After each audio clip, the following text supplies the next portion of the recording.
I closed my eyes one starless night, and found myself in a curious plight, not on Earth, nor on Mars, but somewhere between, a place where the oceans were neon green.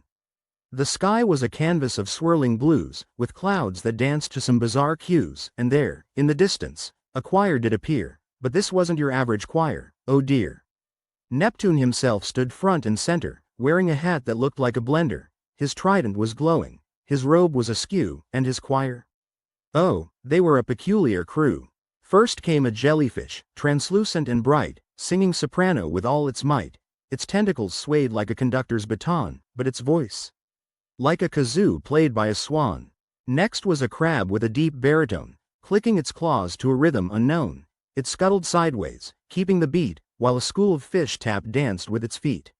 A giant squid joined in on the fun, playing a harp with each tentacle spun. Its eyes were crossed, its focus was thin, but it hit every note with a mischievous grin. And then came the star of this oceanic show, a sea serpent with a voice like a glow. It belted out tunes with a dramatic flair, but its lyrics made no sense. Not a word was clear.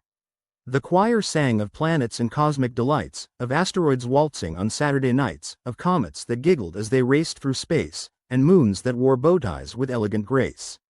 But just as the chorus reached its peak, the scene shifted, and I let out a shriek, for the ocean floor opened, and what did I see? A mermaid DJ spinning tracks with glee.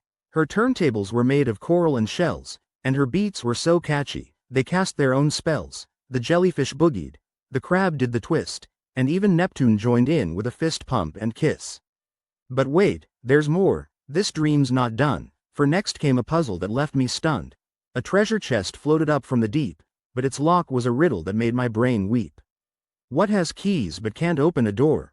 The chest asked aloud. As it started to snore, I scratched my head, my thoughts in a tangle, until the jellyfish whispered, "It's a piano, no wrangle." The chest popped open, and out came a flood of bubblegum bubbles that smelled like PUD. They carried me upward, through the neon sea, to a castle of ice where a penguin served tea.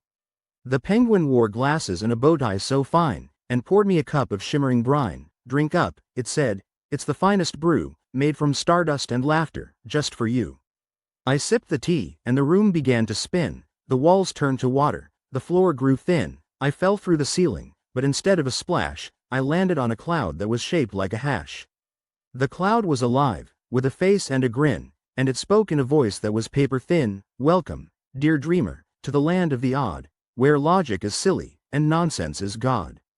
It carried me higher, through layers of mist, to a carnival floating on waves that hissed. The rides were all fish, with scales that gleamed, and the cotton candy was made of moonbeams. I rode on a seahorse that galloped through air. Its mane was a rainbow, its tail was a flare. It took me to a booth where a starfish stood, offering fortunes that were oddly good. You'll find great success in a world of dreams, where nothing's as simple as it first seems. But remember, dear dreamer, to laugh and play, for joy is the key to finding your way. The starfish winked, and the scene changed again, to a library of waves, where books swam like men. They flipped through their pages with fins and with flair, reciting sonnets to the ocean's air. I picked up a book, but it slipped from my hand, and turned into sand. Then a castle so grand. The castle had towers that reached to the sky, and a drawbridge that opened with a seagull's cry. Inside the castle, a banquet was laid, with dishes that sparkled and never did fade. There were starfruit tarts and comet-shaped pies, and a fountain of soda that fizzed to the skies. I sat at the table, but before I could eat, the floor gave a shudder, then rose to my feet. The castle had legs, and it started to walk, while Neptune's choir sang from a nearby rock. The castle marched on, through valleys and streams, its turrets all glowing like lanterns in dreams. It carried me back to the ocean's embrace, where the choir was waiting, with smiles on their face.